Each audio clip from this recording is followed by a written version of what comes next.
okay lang ako. Kaya ko 'to.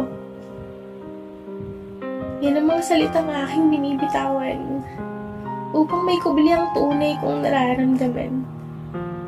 Ang sakit at bigat na dinadala ng aking kalooban.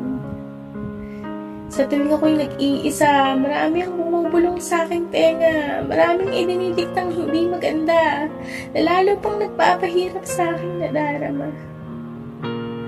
Ngunit marami pang nagtatawa, pagkat akala nila ako lang ay nagdadrama, pero hindi nila alam ako'y sobrang nahihirapan na.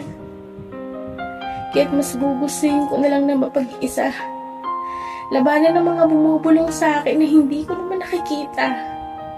Paulit-ulit kong naririnig ang mga salitang mahina at wala akong kwenta. Para akong isang baliw dahil ni isa sa kanila ay walang nakakauna.